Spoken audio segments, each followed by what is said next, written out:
Men's mental health is a taboo topic. It isn't talked about as much as it should be.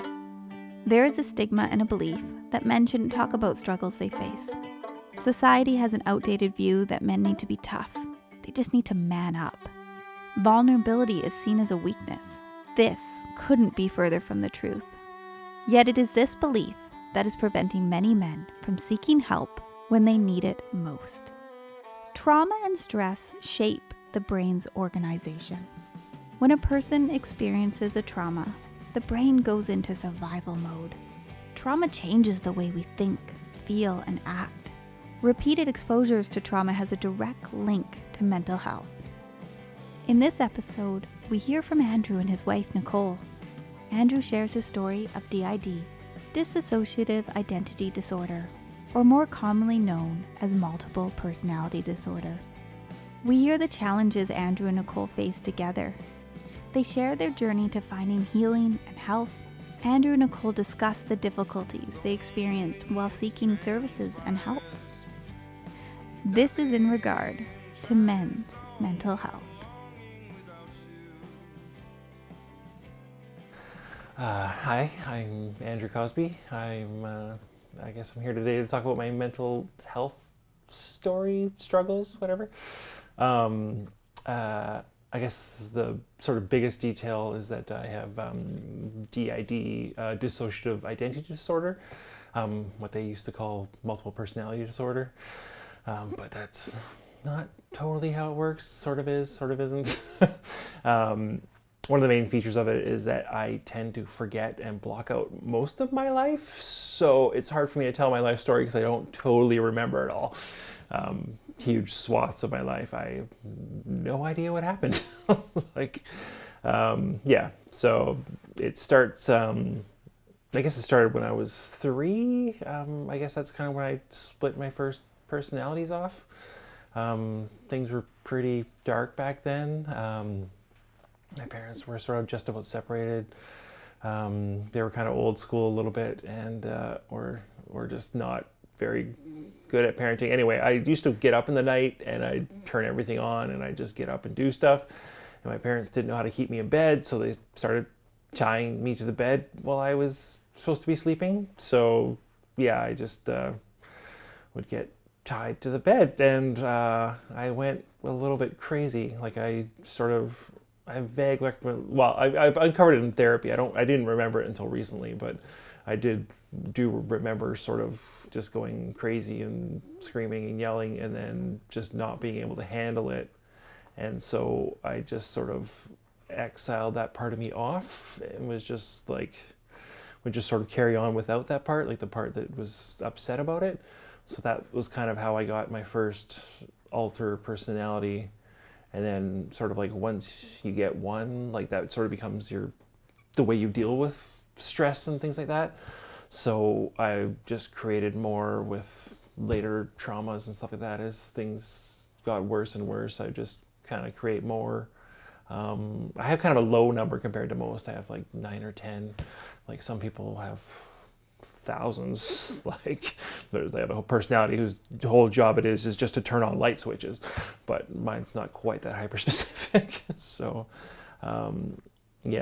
like the ones that are most active the time are probably the 2-year-old. Like she would have just been like an imaginary friend, but then when I started throwing off other personalities, like she kind of took on a life of her own, and she's kind of the one that helps me disassociate the most. Like when I kind of space out, it's kind of her taking charge kind of thing. She also tends to come out when I'm drunk. I get very flamboyant and almost more feminine when I'm drunk.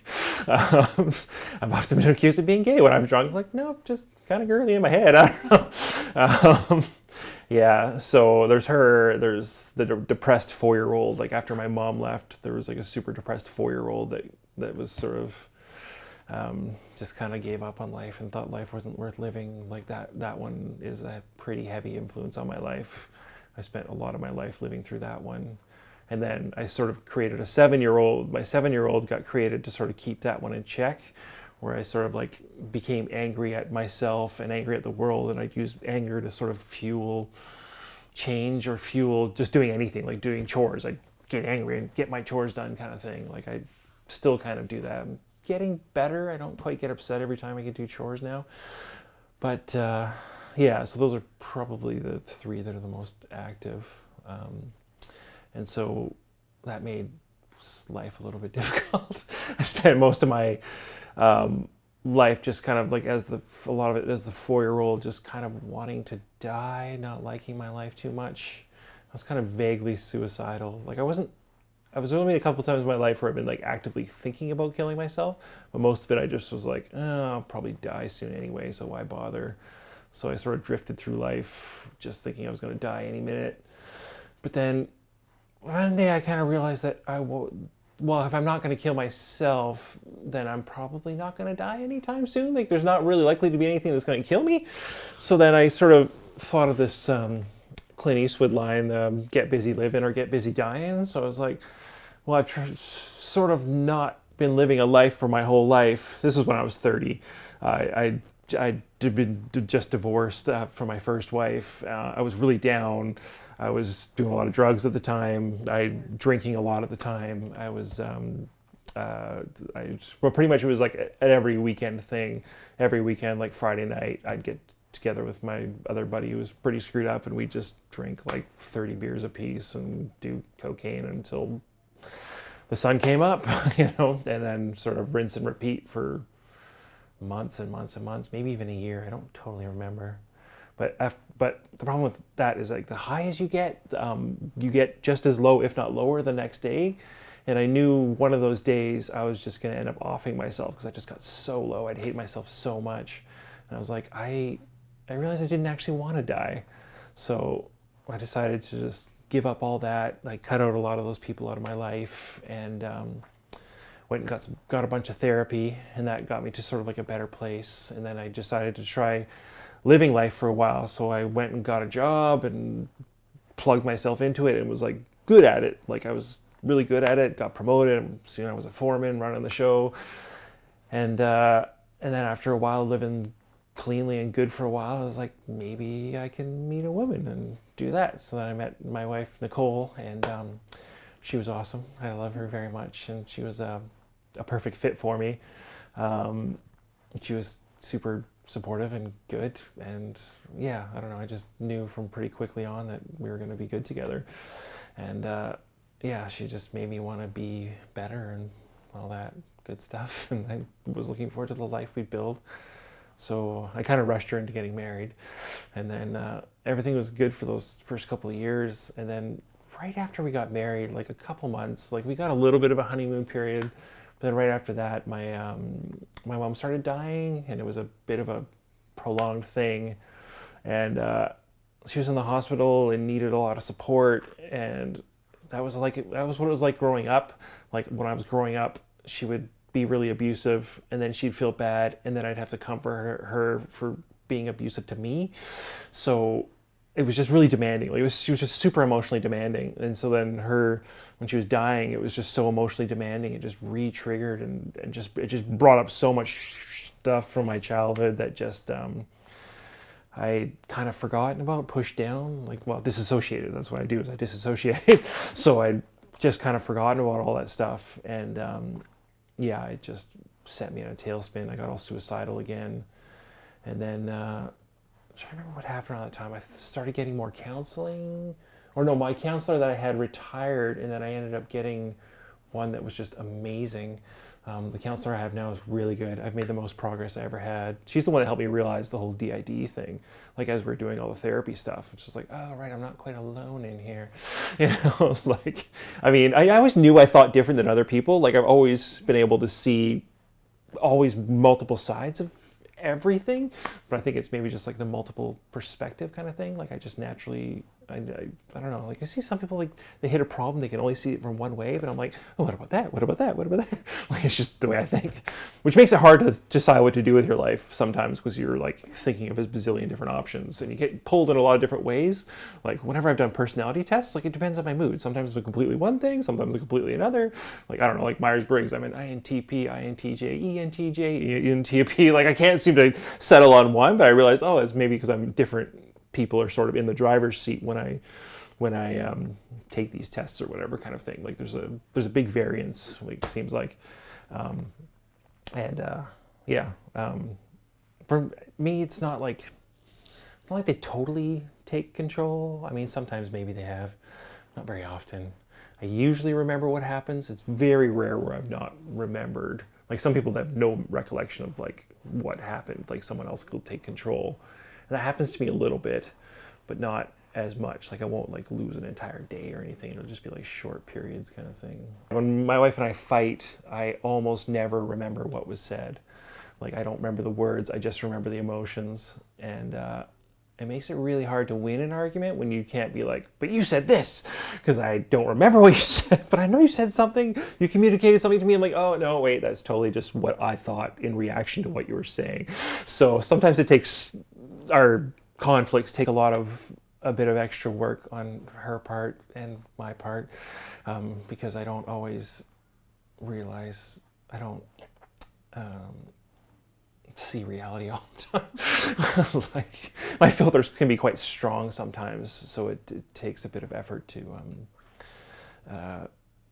just, I don't know, it takes a lot of emotional honesty. Like I have to be really honest with myself to realize my perceptions are really biased sometimes. Like the problem is it's quite often when we get into conflicts, it's the 7-year-old part of me that takes over. So I get really immature. Like it's like at a certain point, she'll just be like, I can't even deal with you right now. Just go calm yourself down, do whatever you got to do. And then we'll just take a break and come back to it. Like when I'm more myself, because like, I don't know, trying to argue with a 7-year-old is kind of useless. So like, because they just won't receive reason. And I'll know it at the time. Like I'll realize some of the things I'm saying. I'm like, that's really freaking immature. Like, come on, like you don't even believe that. You're just like, no, me. You know, I just dig in and get ridiculous. But I don't know, we usually sort of come around to more reasonable things. We decided to have a kid. We had Lily.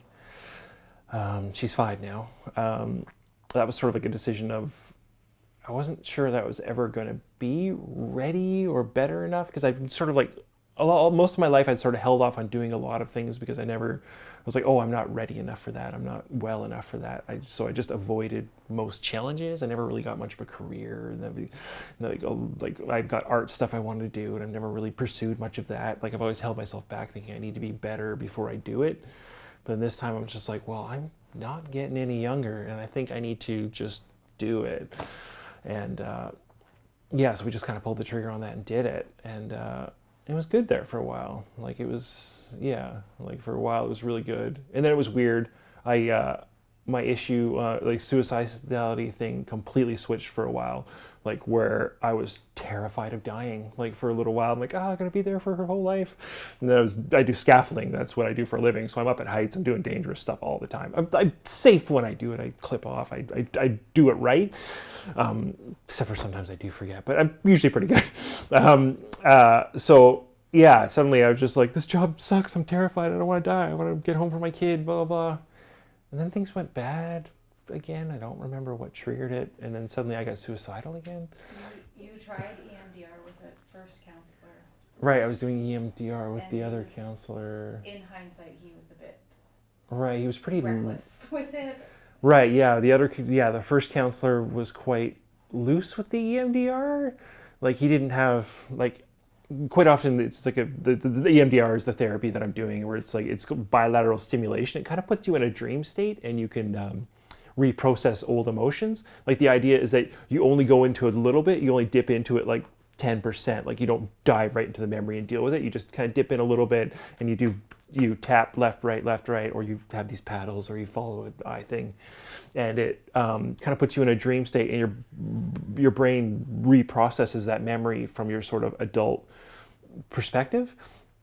And that's kind of the way it's supposed to be, like where you're going after specific memories and all that kind of stuff. But this counselor sort of like did these almost like a vision quest almost. It was like you just sort of like go tapping, and you do it for like an hour, and your mind would go all over the place. And I quite often feel better, but at the same time, I think I uncorked a lot of stuff that I wasn't quite ready for. And like I don't know if he should have quite done it as well. Like since I've read some of the protocols, I'm like, I don't quite know what he was doing.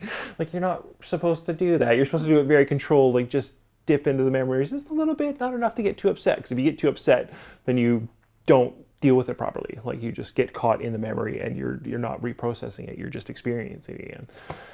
So I was experiencing a lot of stuff that I hadn't in a long time. So, but then he ended up retiring, and then he recommended me to a friend, and she is amazing. So we started doing the trauma counseling, and it's been great. I definitely uncovered a lot of stuff with her. Like that was where I discovered the 3-year-old that was tied to the bed and kind of gone crazy. I've always been kind of afraid of the dark. Like I've always been like, when I'm in the dark, I just picture horrible, evil things with teeth and fangs and all that kind of stuff. Like I can't watch horror movies because I get all freaked out and I think about it for the rest, like for a week. Like I get scared too easy because my imagination is too vivid. It gets in my head and I can't stop thinking about it. And I used to have nightmares all the time as a kid. I eventually learned how to control my dreams. I could lucid dream, where I can rewind, rewrite my dreams, or give myself whatever powers I need to overcome whatever obstacle. It was helpful as a kid with nightmares to learn how to have control. I first learned how to do it when I was having nightmares about Freddy Krueger all the time, because I saw Nightmare on Elm Street when I was like 6 or 7. I was like, reasoned it out. I'm like, if I let him kill me, then I become a ghost, and I'm just as powerful as him. So I let him kill me, and then I beat him because I was a ghost too. 7-year-old in a dream, it made sense. Anyway, so yeah, so I used to always afraid of the dark, had all these nightmares, and then I realized it was that 3-year-old part of myself that had gone kind of crazy, tied to the bed. I'd sort of exiled it off into the darkness, and he'd been screaming in the darkness ever since. And so I've been trying to reintegrate him and sort of invite him back out of the darkness and be like, it wasn't your fault. You know, you can come here. In my head, I sort of imagine him being sort of like in my chest next to my heart, and he just kind of sits there next to my heart, and he can like see out through my ribs and see the as you want them to realize they're not where they were when they were created, like that they're not in that room, or they're not in whatever horrible place. Like you want them to look through your eyes and see the present, be like, you're not in that room anymore. You don't have to feel that way anymore. So I try to imagine him experiencing my life and seeing my kids and seeing my wife and just seeing how much better life is now. Because like, it's funny, like for as much as I get depressed and upset, my life is actually pretty good. Like I got great kids, great wife, like, and career-wise, I'm nowhere, but yeah, but my life's pretty good. So, yeah. Do you want to talk about it? Because you actually uncovered that 3-year-old like on your own at home. Yeah, I uncovered him on my own because we were in a session. She talked about how there might be personalities that you hadn't discovered yet, and I was like, oh, right. So I should just I'm very visual in my head. Like I quite often, like when I go to talk to the different personalities, I imagine going into this, like it's like inside a tree house, and there's like little seats, and it's all like wood grained, and everyone can sort of sit around this fire and talk to each other. And then there was like a little bed space where the depressed 4-year-old could hide. But anyway, I came up with the idea. I kind of went inside myself, and then I was like, is there anyone I haven't met yet? Is there anyone who wants to come out and talk to me?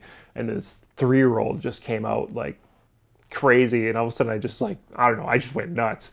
Like it was a hard couple of days. Like I was just totally dysregulated. Like I was all over the place, and just, yeah, I was like crying, and that was a mess.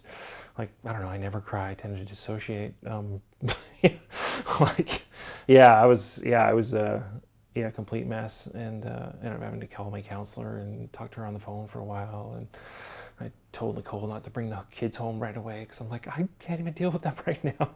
Like, yeah, so that was a bit of a surprise to find out there was that strong a personality just in there hiding, kind of thing. And I'm like, oh, it made a lot of pieces fall into place. But so now I've sort of like, he's not quite trying to scare me and all that anymore. So yeah, like I sort of imagine, like for a while there as an exercise, I was like, when I go to bed, I'd imagine like inviting him out of the closet. Like, you don't have to hide in there and scare me. You can just come, I'll give you a snuggle, like the love that you didn't get when you were a kid. You know, when you're tied to the bed screaming and no one came for you, I'm like, I'm right here. I'll give you a hug. You can go to sleep with me, kind of thing. And that's been helpful. Yeah, he's been quite a bit better. And like, I don't know, I had a session the other few weeks ago where I had all the people, like, because I've had sessions like that about each of the people in there, and sort of got them to sort of be on my side, because like at first there's a lot of conflict between them and you because they don't trust you because you've spent your whole life suppressing them, and then that's one of the problems with when you're traumatized is you don't have a voice, and like there's so much trauma counseling is just give yourself a voice and to be able to talk about what happened to you or whatever. And it's also like, and part of that is just me myself giving them, like, taking away their voice. So I've been trying to like get them to talk and communicate what they were upset about and what happened to them, and have them see my life kind of thing without grabbing the steering wheel and veering me off in whatever direction kind of thing, but like just like, no, you can sit. So I kind of imagine this council sitting around the table and like they can see my life and I can talk to them and be like, this is what's happening. I'm doing this right now. You're welcome to see through my eyes, but like I'm going to stay in charge, but you guys can still have your input. I'll still listen to you. But yeah, so yeah, I had a session not too long ago where I finally, I think, had them all on side, like they were all sitting around the table. Like I kind of imagined, very visual, I can imagine like the Arthurian round table, and each one has their sword on the table, and they're all united in purpose, which is it's been amazing because I've always been so conflicted on everything. Like I mean, I still have a hard time figuring out what the hell I'm doing with my life, but it's amazing to have them all sort of on side, pulling in the same direction and not fighting as much amongst themselves. Because like 7-year-old was created to keep 4-year-old in check and keep 4-year-old down, and now they've stopped doing that and sort of united and realized that that's not necessary. And then there was one that was like there's 2 4-year-olds. The other 4-year-old was created just like, he was sort of like the ideal me that I thought I was supposed to be, and my parents treated me so badly that I thought that I was supposed to feel bad, so I tasked him with making me feel bad, so it was his job to always tear me down. And so I've got him to stop doing that, which has been nice. And then it's funny because like each one of them, like they all had a job in the system, and then once you talk to them and sort of heal them a little bit, like they all have different jobs. Like it's not like they go away, like the healing of D.ID, like they're never going to go away. You just sort of integrate them a little bit, and they have new jobs within the system that is more helpful. And him, like he's like a wellspring of creativity. Like once I'd sort of like got him to get a little healed and stop making him attack me all the time, all that creativity has gone into like all my drawing and stuff like that. Like I've done so much drawing in the last year, like compared to any other time in my life. I've probably done more in the last year than I did in the last 20. Like it's been really good. Like it just uncorked that. Yeah, so I don't know. It's been an interesting journey. Yeah, I mean there were some dark times like with the kids and stuff, like because they triggered me a lot. Because dealing with a 4-year-old, it's very much like dealing with a psychotic my mom kind of thing, like completely unreasonable and explosive. And because our daughter, when she gets upset, she gets pretty upset and gets pretty explosive. So it just found it triggering a lot. And I was kind of butting heads with my daughter a lot. And I'd have to take breaks and just move away because I just would be an asshole to her, and it wasn't her fault and it wasn't fair. So I'd have to, so I had to really had to work on a lot of stuff just so I mean, my biggest fear is passing on what happened to me to my kids. Like, I don't want them to grow up like I did. I don't want them to grow up in fear. Like, I spent so much of my life in fear because my parents were just, you never knew. You always had some punishment out of nowhere. You always, like, you could never be comfortable. Like, you come home from school and all your drawers are torn apart because you wore your play socks to school, or you wore your school socks for playing, so everything got ripped apart. And now you had to put it all back together and learn your lesson. Or you left a bit of potato on a pot, so because there's a bit of potato on the pot from last night, you had to wash every single pot, every single dish. Like, it was just insanely disproportionate punishments. And my mom would just go around the house checking up on things because she was home and depressed and kind of psycho, because my mom was she was the source of a lot of it because she was really damaged.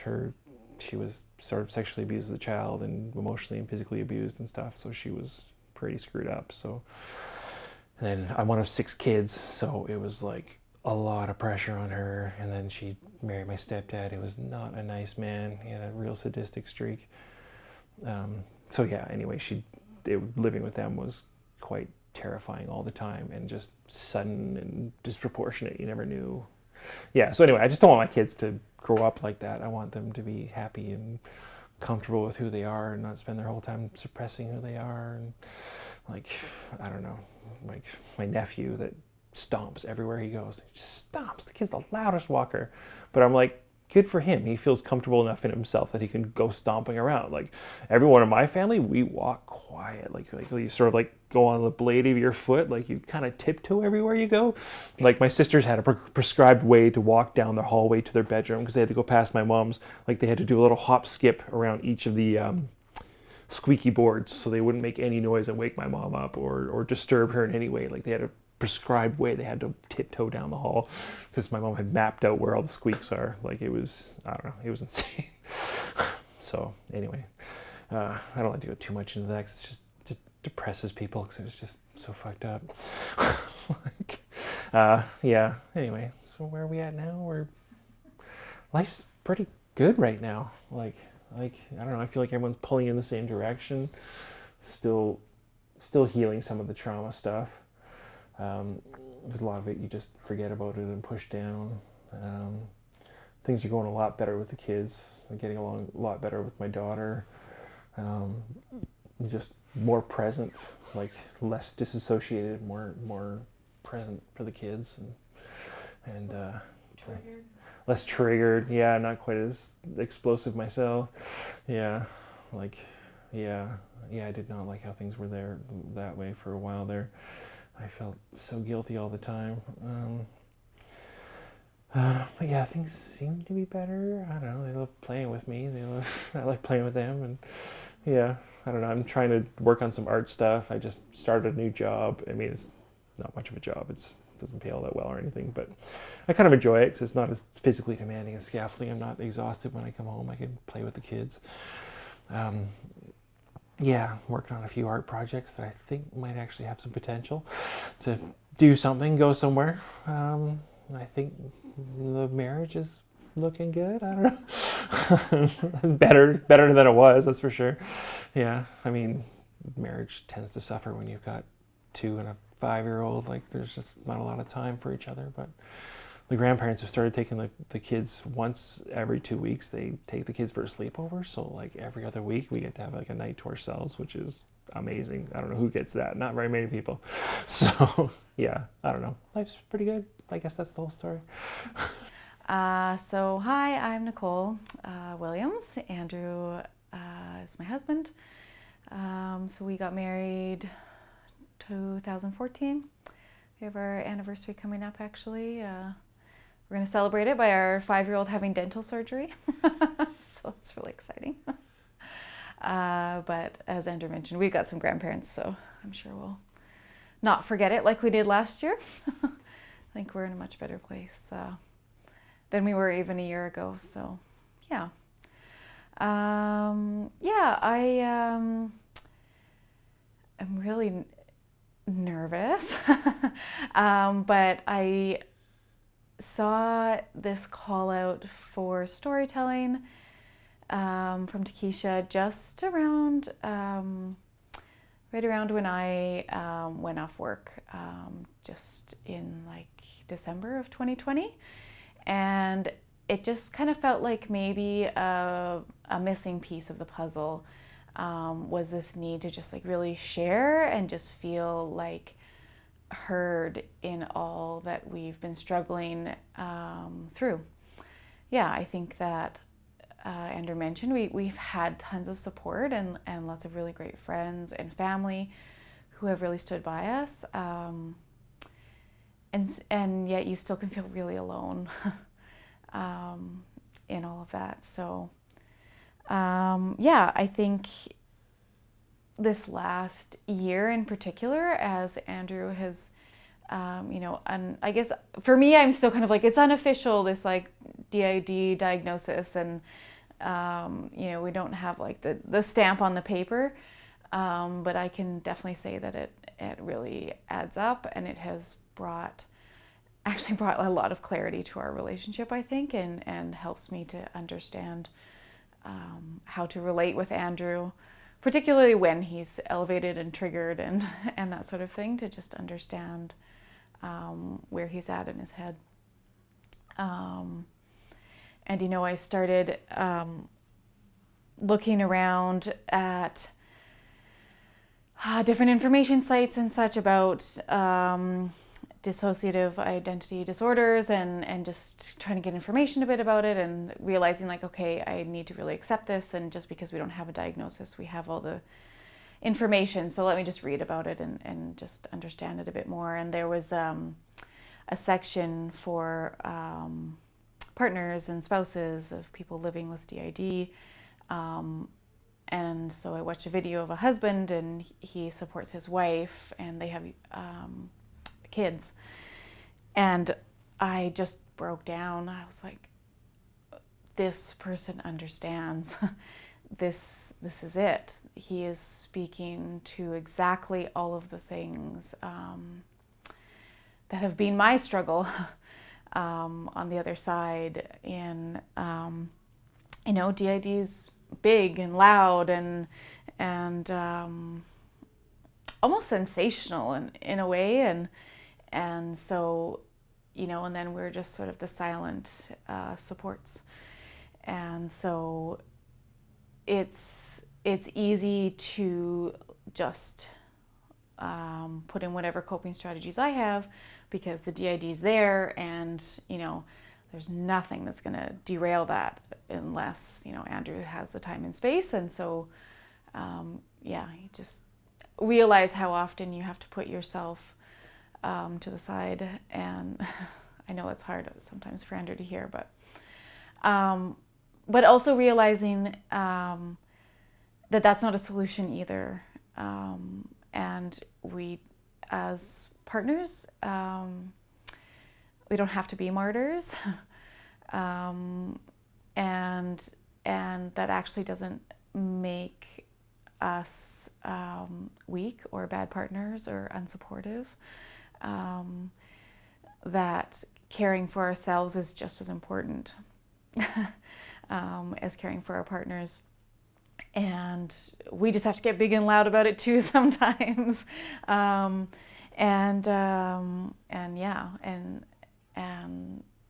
Value myself just as much. So, that's been a lot of the process I've done in the last 7 months or so. Andrew, his mom dying was a really, like, right at the start of our marriage. Like, I think it was like 3 months into our marriage. Just, I didn't realize until recently how much that hurt. And just how much I held on to that hurt, because it's Andrew's mom. Like, I need to make space for Andrew and his grief, and, we need to get grief counseling, and we did it together, but really I was there again supporting Andrew. And it was just in this January again, reading some stuff about, I think it was the depression of grief, and realizing like, oh, it's grief. It's grief on so many levels. I never even grieved Andrew's mom's death and what that meant. Never having a mother-in-law. And I mean, even when she was alive, it wasn't really a relationship, or in the way that you picture a relationship with your mother-in-law. Trying to help Andrew with his mom, it was just kind of like, whoa, okay, this is way more, we both had kind of convinced ourselves, like, we're ready for marriage, we're ready for life, like, we know all our problems, we're good, like, we got a handle on this stuff. And then, something so tragic like that happens, and you just realize there's so much more there. And then having Lily just seemed to actually drive things deeper for Andrew, the things that triggered him, and just the ability not to cope. I don't know, it's very blurry, I think, for both of us. Watching our son now, who's 2, and just feeling like it's really hard to remember our daughter at that time because it was really hard. Andrew was suicidal at that time and going off work, and I was so depressed that I was like, is he going to come out of this? Is he going to do something to help himself? Do I stay in this relationship? You can't leave somebody when they're suicidal and depressed. And not that I wanted to leave Andrew, I just felt so hopeless, like we had no answers. I think at the time Andrew had pieced together some medication cocktail based on some things that had worked for his sister, and just kind of self-medicated with, we didn't have a family doctor, and so he would just go in and be like, well, here's my symptoms and I think this might work, and most of the time they'd say sure and give it a try, and some things were helpful, but I mean, we're not doctors. We didn't really know what we were doing, and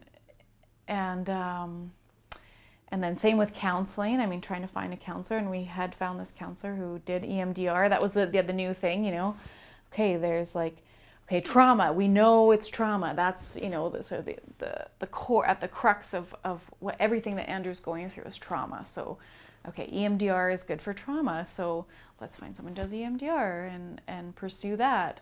And it seemed good, and then not good, and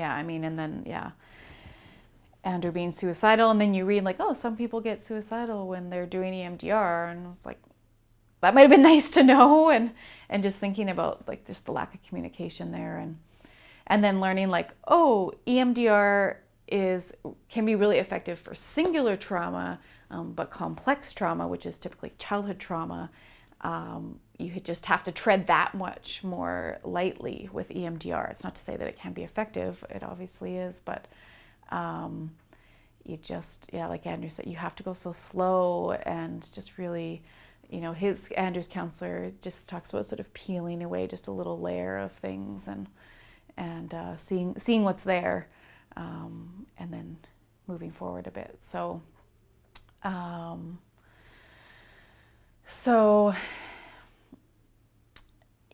think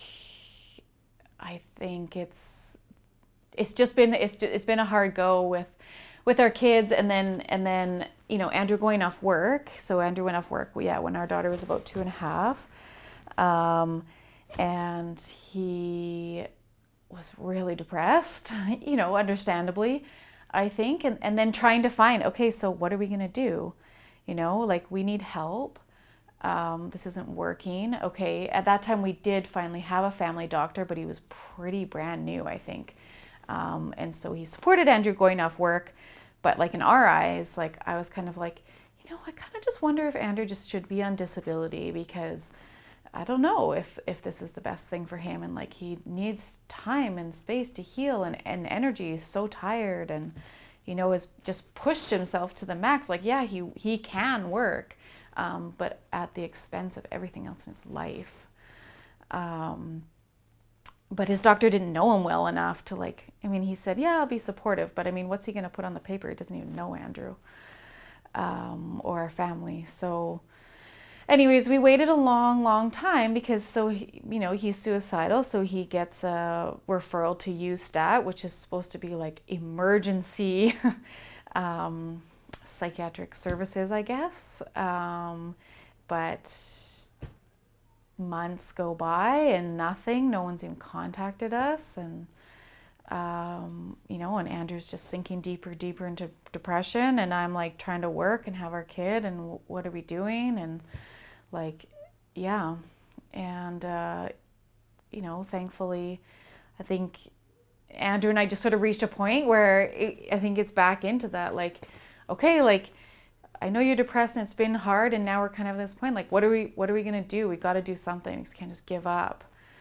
Andrew kind of snaps out of it, okay, and starts making calls and pushing and eventually makes contact with somebody who takes on his case, and kind of felt like nothing would have happened if Andrew hadn't phoned and asked questions and pushed, and someone sort of took him on, like, almost off the side of their desk. I'm trying to remember, because he had a case manager, but, like, not really. So anyways, he did end up seeing a psychiatrist, which has been instrumental, I think, in Andrew getting to a place where he is. Yeah, like finding the right meds and doing it in a safe way, and understanding how the meds work together, and like just even being a part of that process. It was just like, oh wow, yeah, like, just doing one med at a time, and then, okay, how are things going? Yeah, okay, so here's the next med that's going to work with this one based on your symptoms, that, the ones that have subsided and what is still there, and then just layering those on one on top of the other. Like have been so helpful, and yet, frustrating, because there are some new meds out there that can do exactly what Andrew needs. So one is like a bifenton that he takes that, gives him a bit more energy to get through the day. And it does slow release, but it wears off. And so it's like, okay, well, you could take another pill in the afternoon. And at the time we were like, Andrew's not going to take another pill in the afternoon. It's just not realistic. And so then they have this other drug, and I don't remember the name, but it actually does that. It does like a timed release later in the day. So it's one pill, but will last longer. But our insurance didn't cover it. It was too new, and there's no way we were going to be able to pay the hundreds of dollars a month that it would cost. So Andrew just drinks a pot of coffee in the afternoon and or an energy drink, and calls it a day, or takes naps, really, but it is one of those things where it's like, like there's the insurance company and there's the psychiatrist, and like they're just not on the same page, and like they've got, psychiatrist knows what's up and what the latest thing is, but the insurance company just isn't willing to go there yet. It's too new. And just even the cost, even with coverage, sometimes the medication's pretty pricey. And little things where you don't realize, like your insurance covers a certain cost of a medication, and some pharmacies charge more, and we didn't even realize it, and we were paying like, 80. I'm like, why are we still paying like 80, $100 every time your prescription's getting filled? Oh, it's because this pharmacy actually charges more, and then having to switch everything over, and just being like, just these little things that you just don't even know. You don't even know to watch out for. And when a lot of your cost is going to therapy and medications and survival, like you don't have a lot to spare, and Andrew's off work, and it's just like, these are things that it would be nice to know, but people are just in it to make a buck, I guess. So it's like, it does make you think, like, about these support groups. I remember even, when Andrew was off, and they talked about some support groups for Andrew, and then basically none of them were available. It's like, oh, there's a men's trauma group. It's not running right now because there's not enough men, and Andrew and I, like, as if there's not enough men that could be in this group, but not enough men willing to be in it. So, and then for me, like, as a spouse, right? Like, where's the support group for me? Like, who are the resources for me? And there's like nothing. And then I actually ended up just turning to like online support groups and finding groups there. And then you basically just have to join a bunch of them and sift through and see where, because some of them can be really negative, and some of them are just like, complaining about your spouse. Like, for sure, I definitely like sometimes just need to vent, but I also am more like solution oriented and that sort of thing. And I have found some places that have been a bit helpful. One actually was like, it's actually a support group for like people with bipolar, but a lot of the people's experiences sort of fit, just in terms of like the unpredictability, I think, of it, and in some ways it was actually a bit eye-opening in maybe being grateful for Andrew and the work that he puts in, because there's definitely a lot of people there who have just given up and maybe don't know how to support, or don't have someone that is like, hey, we got to do something, and they step up. So it does make me appreciate Andrew a lot. He does work really hard, for sure. It's not, I know every day is, you're just fighting a little bit, some more than others. Just realizing actually with the D.ID with Andrew, and I remember saying to a friend, I'm like, it's like I'm talking to a child. And then realizing like, oh, I am talking to a child. It is. And like Andrew said, like he says these things where it's like, I'm like, he doesn't believe that, does he? Like we've had deep conversations about, what we want for our kids and how we see our kids.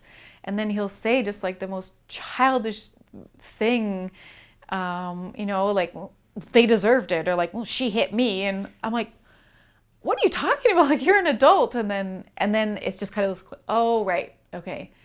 Andrew's not in the driver's seat right now. Right. Andrew doesn't believe the things he's saying right now.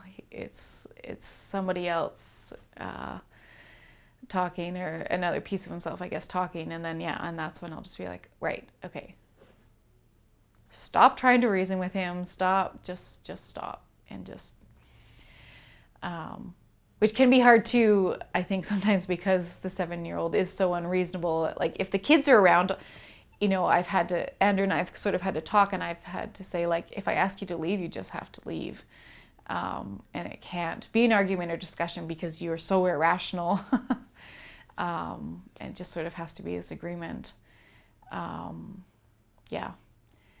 And then it's hard for the kids too, because it's like really abrupt maybe, and they're like, what? And so we've tried to explain a bit to Lily, just, like Dad's brain, works a little differently, and he's working on fixing some of the wires in his brain, and sometimes, those wires aren't working properly, and he needs to take a break, and it's not anything about you.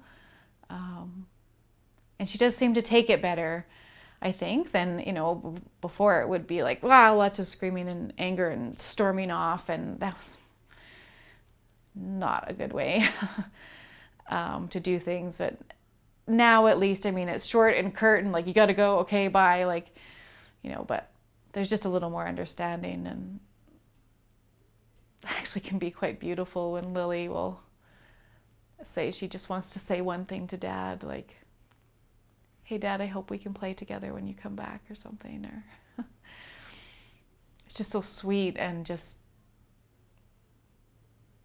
she just sees the good in Andrew. Like, that's her dad, and she loves him. So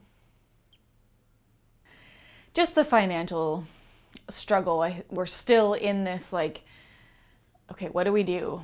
Because counseling for both of us is basically instrumental in us, functioning well as a family and as individuals. But it's very expensive, and the frequency that it's needed at, especially in times of intensity, is obviously way more. And then typically that means that you're actually less able to work.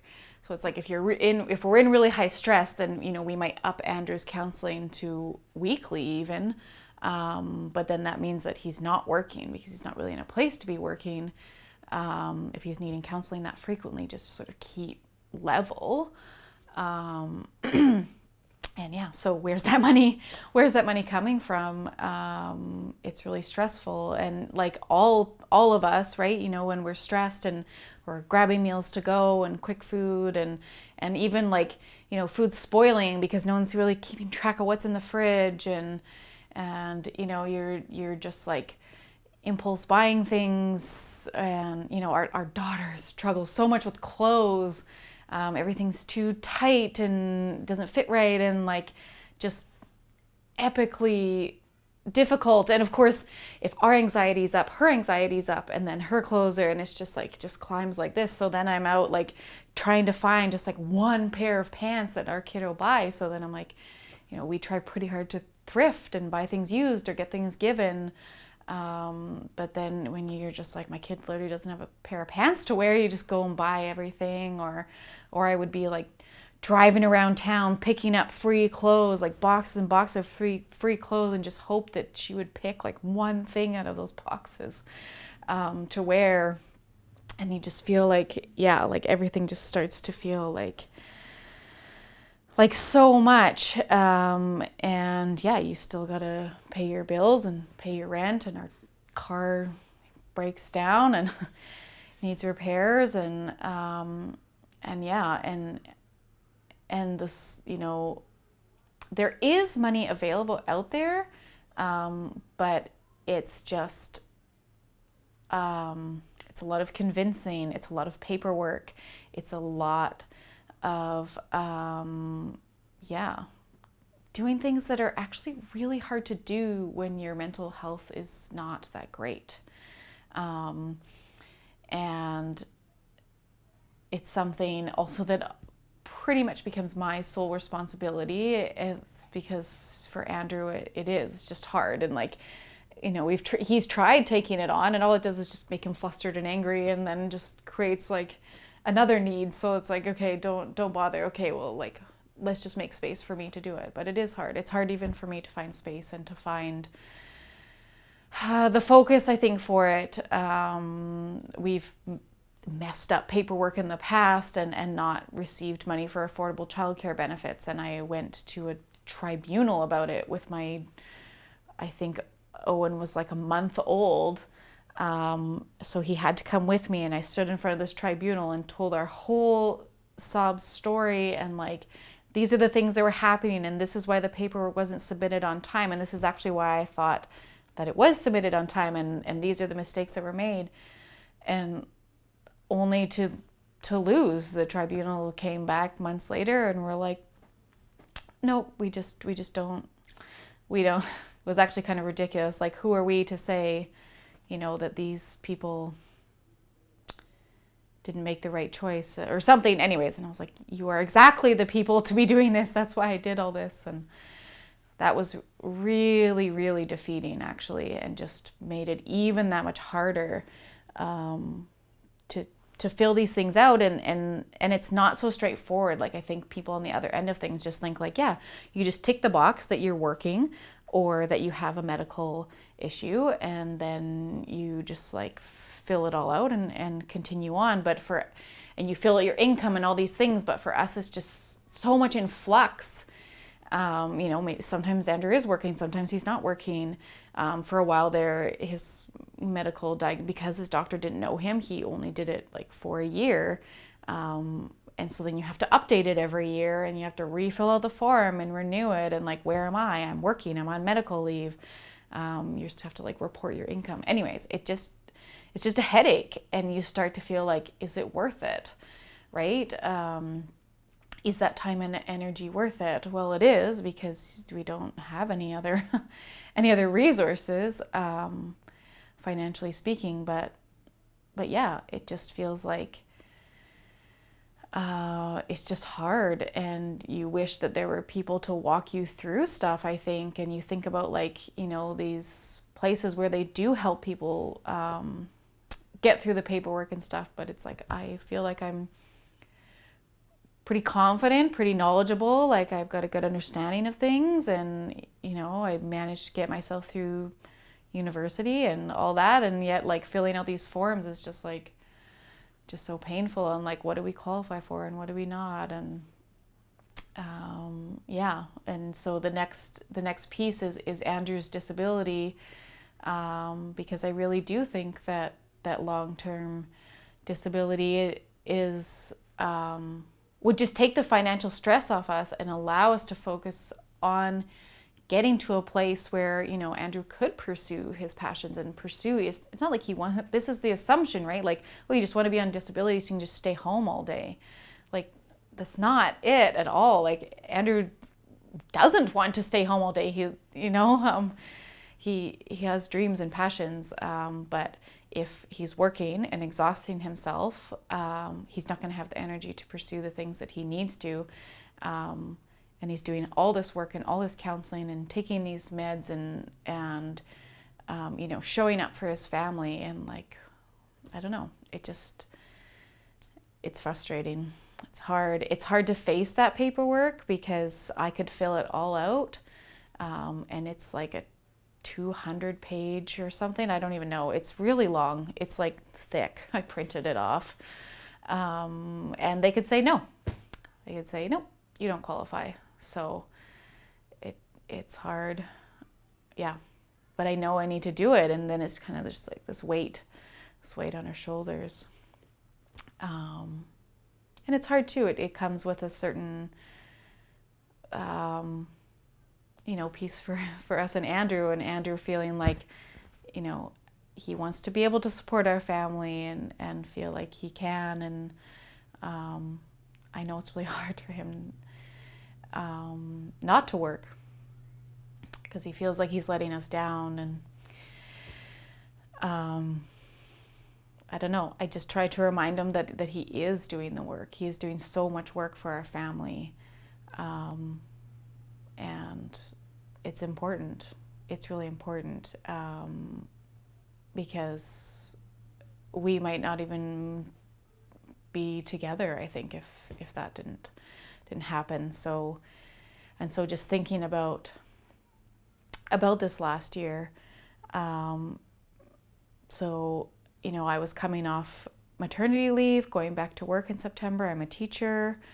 And Andrew he was working part-time, and he was talking about going back full-time actually. And we were going to give it a try.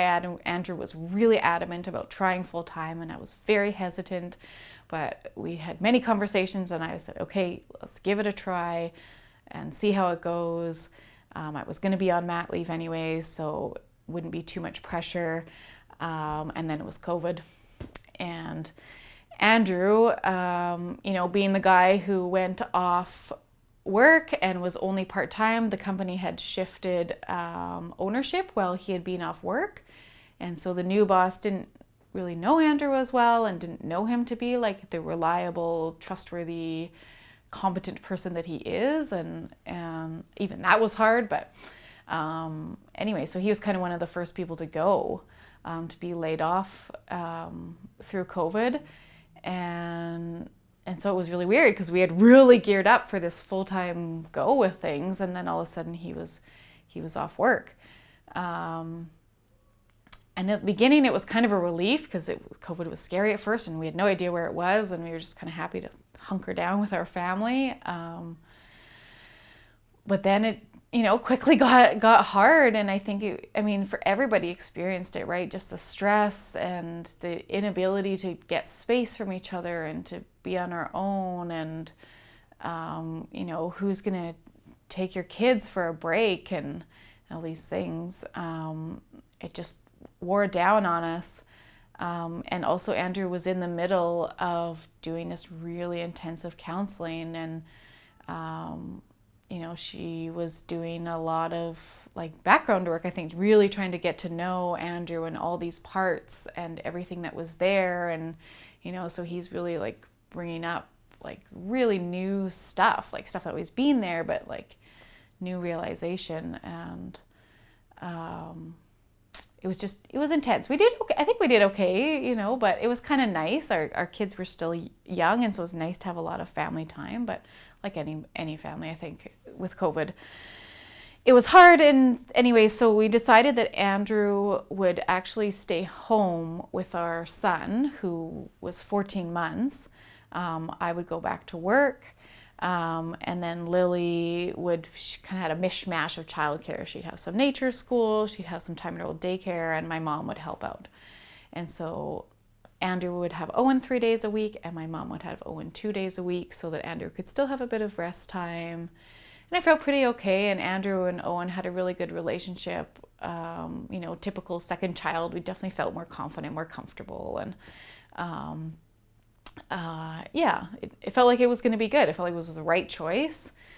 And I mean, I was a little worried because Lily and Andrew, even then, always clashed a bit more. And like Lily takes a lot of patience. I know most kids do, but I feel like Lily can be a bit next level sometimes. And I think maybe there's certainly some anxiety that we've passed down to her, and she's got some of these sensitivities to things that I just can't help but wonder if that's a bit of a genetic trait or environment, all these environmental things, that the stress that's sort of in her own body,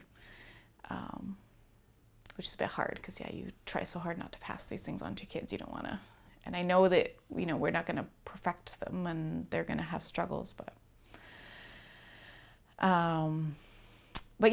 but then it was shortly, so we did that and it was okay. It was hard. I mean, it was hard transition for sure, but it was going okay until Andrew, I guess, opened the door to that 3-year-old,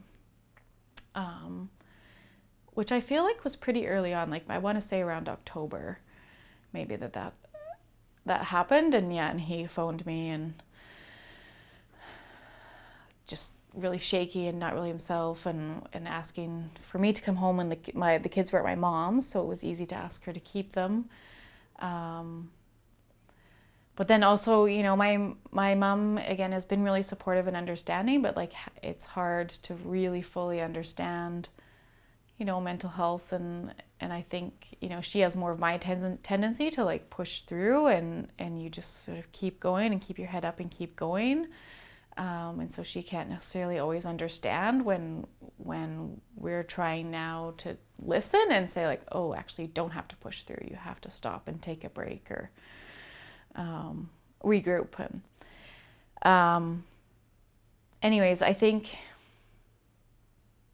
I know I really lived in denial after that, like knowing how triggered Andrew was. And how distraught he was. But I was like, I just can't do this again. I'm finally back at work. I like my job. I like the people I'm working with. It's COVID, and there's certain things that are really new and stressful and hard. And and I just didn't want to believe how depressed Andrew was, how triggered he was.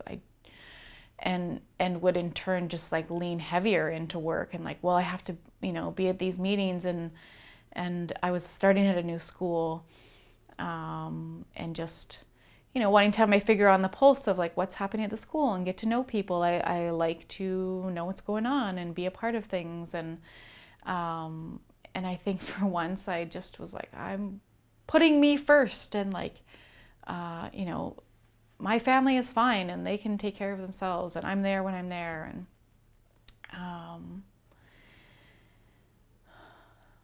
so there's a lot of guilt there that I, didn't see how bad it was. And, left Andrew in a position that wasn't fair. I mean, it was an unwinnable situation for him to be so triggered, and then to have 2 little kids that he's trying to get out the door and pick up and make supper, and I mean, I know that of course it wasn't intentional or on my part or anything, but it's easy to look back and think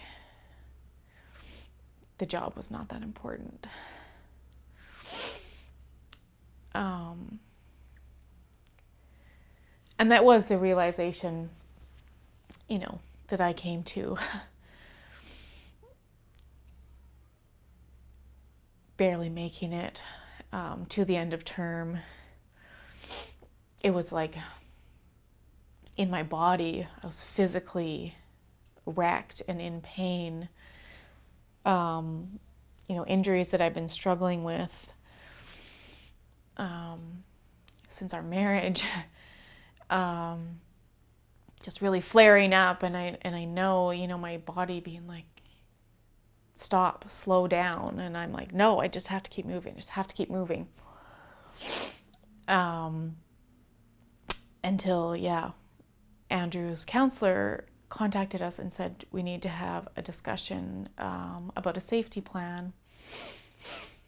And so sitting down with her on Zoom, and Andrew and I had already discussed this, and we had come up with a bit of a plan on how Lily would get to school. She had a teacher who was so amazingly gracious and understanding, who was going to help get Lily to school on the bus.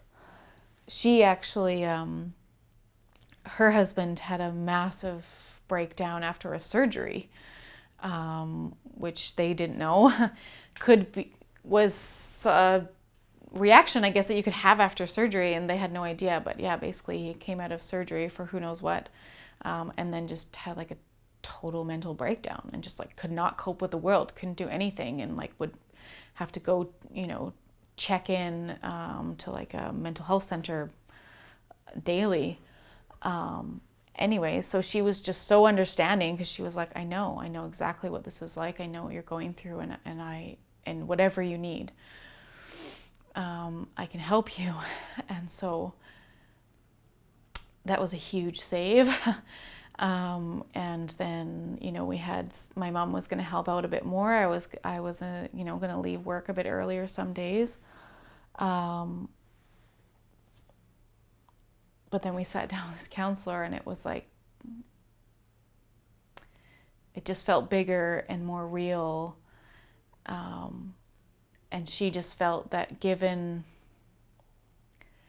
where Andrew was at, she talks about picking away at things, and sometimes things, get too big too fast. And so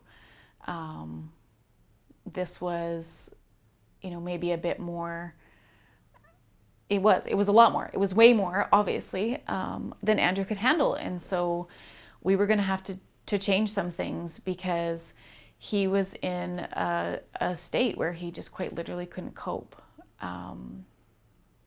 and where it just would not be safe for him to be alone with our kids, particularly our daughter, just because she was so triggering.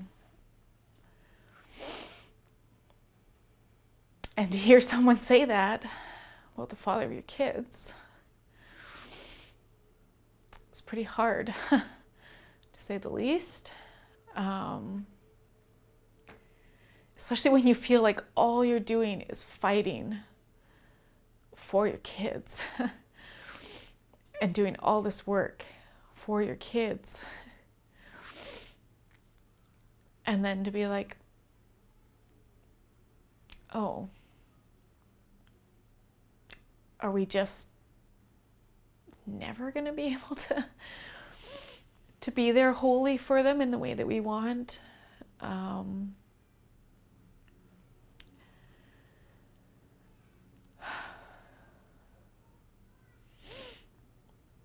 And what hurt even more than that was, again, being the partner and not being seen in the impact on me.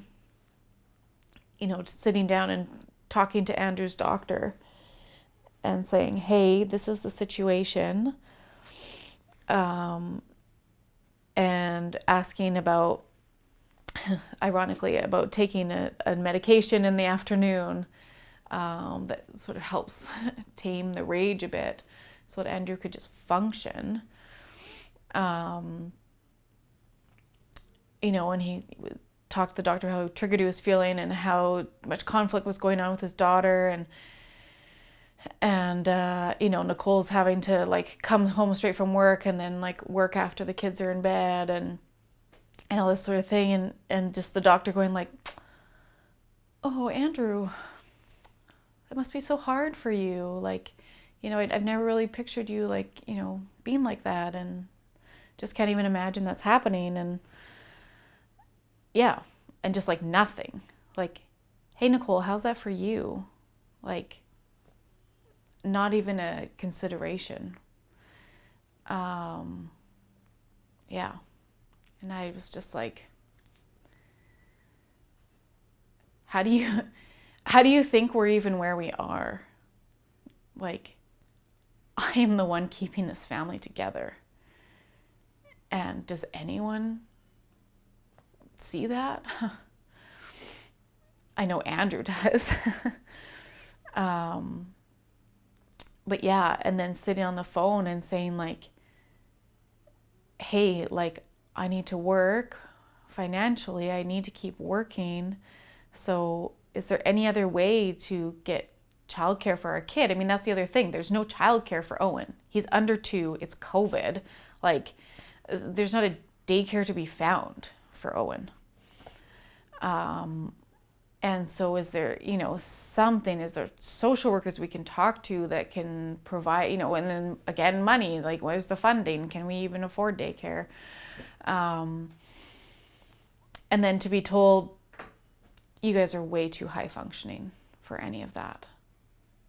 And I'm like, what?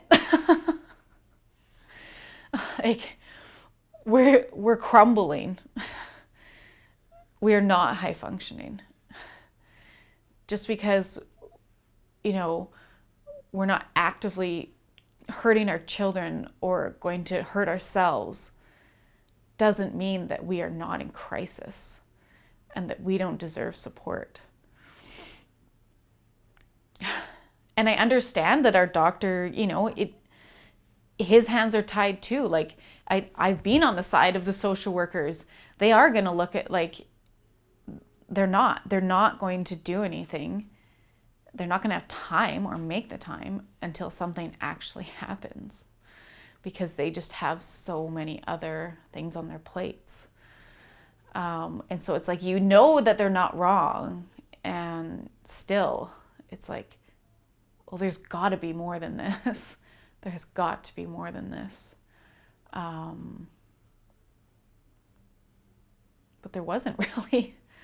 There wasn't. It was just on us, and we needed to lean on friends and family harder. But then you're in COVID, and so it felt wrong even when I would go to the park with our kids and our friends would meet us there, and then I would run off for half an hour to an hour to go get some things done on my own. And it felt like, oh, we're like breaking the COVID rules because like these other people are with our kids and they're at a play date and like we're not supposed to. But I mean, I was like, forget it. This is childcare. This is survival. We have to do this. But also finding other people who are comfortable doing that, because again, everybody was really, nervous about COVID and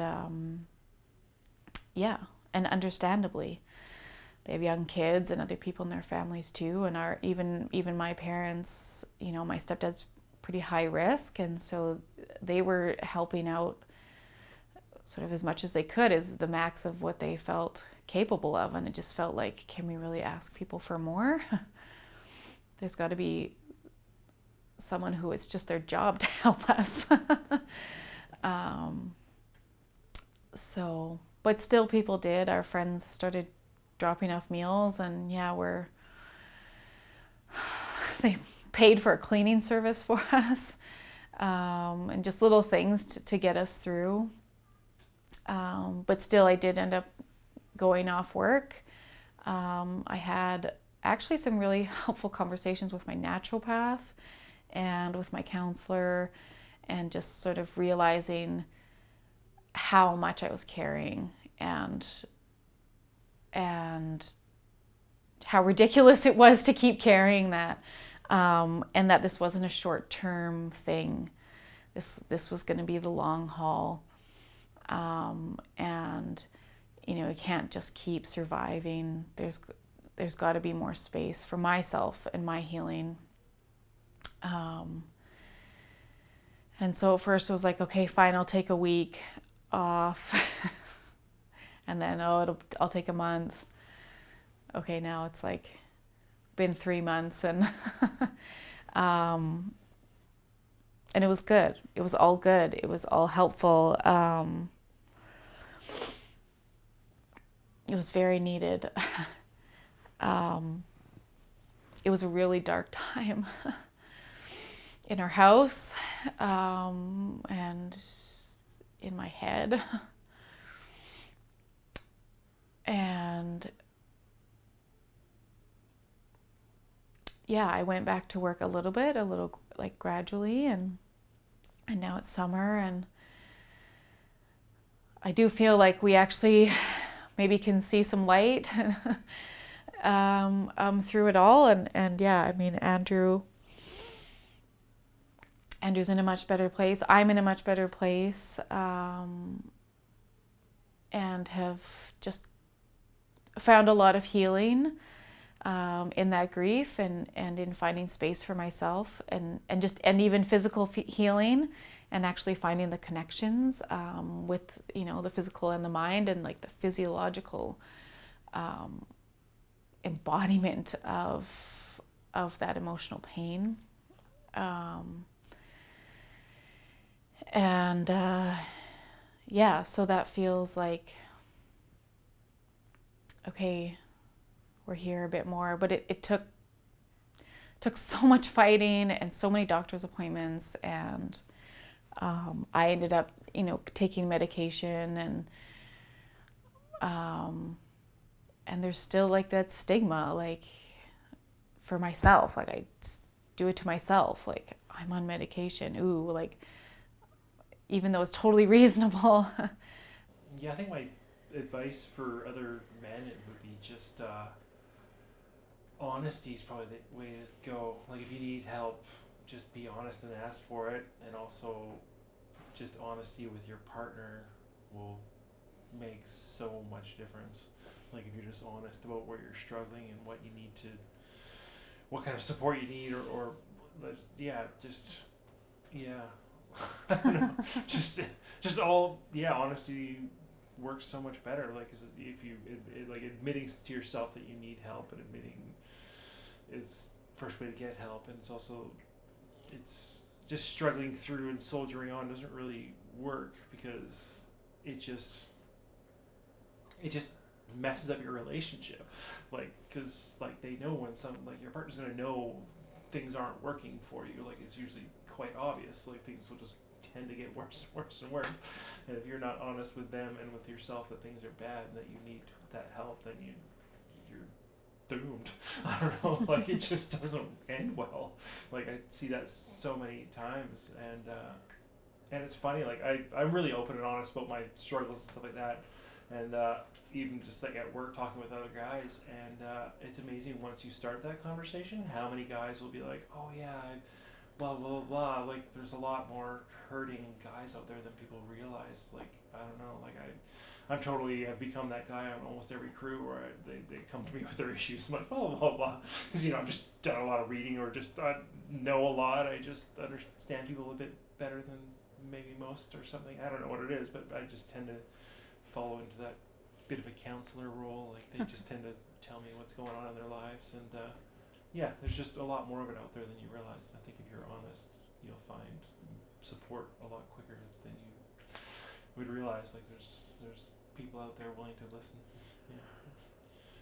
I think my advice, yeah, it definitely would be to find others who have a similar struggle, a similar role. It's always helpful to have people who support you, but people who have lived something similar to you is something different, and it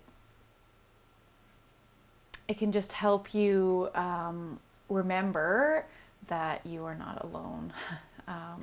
Like Andrew said, there's a lot more people out there struggling through than you might think, and so I think that is crucial. And I think think that the biggest thing that I'm realizing, is that it's just that there is a difference between, stepping up and supporting your partner in a time of need, and then there's a difference in supporting someone through a lifetime, and Like enabling versus supporting kind of thing. no, like just knowing that like that I don't always have to be the stronger one or the more energetic one or that sort of thing. Like, or like eventually Andrew will have more energy, or eventually this will be, a thing that Andrew can do. Instead, just see Andrew where he is and think about what I need and like how are we going to make that happen, I guess. So, like if you think about like, crisis, like if you injure yourself or something, you just support your person through that injury and they heal and okay, great, like, I stepped up a bit for that. Whereas when we're talking mental health, like it is lifelong.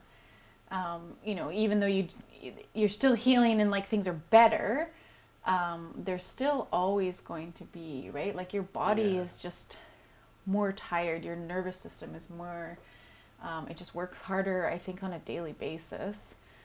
And so those are the pieces to just think like, I guess it's expected to take longer than you think. And so don't think about like just surviving it. Like you can thrive too, even while you're supporting them. That makes sense. Yeah. I think one of the things that has really helped me to move forward is also a certain amount of expectation that you put on me. Like I'm not allowed to just sit. Well, not allowed, but it's not like you made me aware that it's not okay to just sit and be depressed or be whatever. Like if you're not working on your issues to sort of get better, like if you're not sort of like at least trying, like if you're not putting the effort in, it's really not fair to the other person. Like just to expect them to just support you when you're not putting in the work kind of thing. I mean, like I know when you're really, really down, it's hard to put in the work, but even just I don't know, like knowing that expectation is there has really helped me because I know that I want to be better for you kind of thing. Like I found that helpful. Yeah. Yeah. Yeah, and be better for the kids and stuff like that. And that is my part to do. Like I may not be working, but I can do my part by trying to get to a more level place or a better place kind of thing. Mm-hmm. Like that is, I don't know, useful work. Yeah, very much so. Yeah. Yeah. One thing I love about myself, I'm trying to pick between either my creative art side, which I really like, or my love of my family. I really like that too. I don't know, one or the other. Yeah. I think I do love that I don't give up. And I'm always craving more, to learn more, to understand more. Yeah. When you were trying to think for yourself, I was thinking that you're playful and silly and always trying to lighten the mood a bit. I need that. I think. Yeah. Among other things. Yeah, I love that you're here with me and that we can just keep on this journey together. I think we were talking a bit about how when we're in struggle, I think how we've tried to find ways to come together instead of drifting apart. Yeah, I think we've gotten better at that. Yeah. Noticeably better. Yeah. Yeah. I love everything about you. I don't know. No, like I like the life that you want to have and what you bring into our lives. I like your personality, your drive, your support, your everything. I don't know. Everything you do makes our life good. Like, yeah, like everything about you, who you are and what you do, it all comes together to make everything better. Like, I don't know, everything's better with you in it.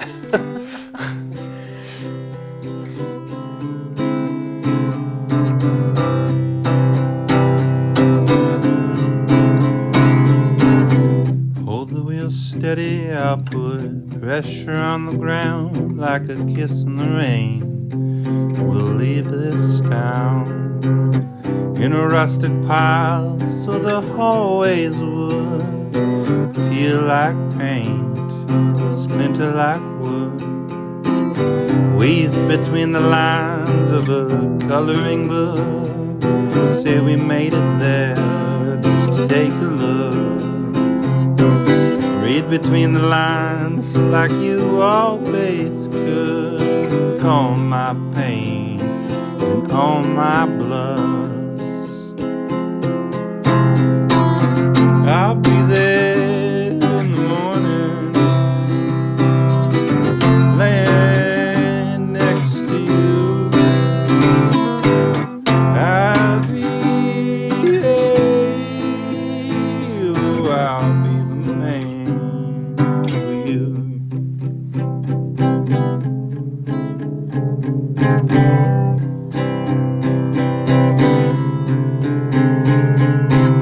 What came to light? What did we leave in the rain?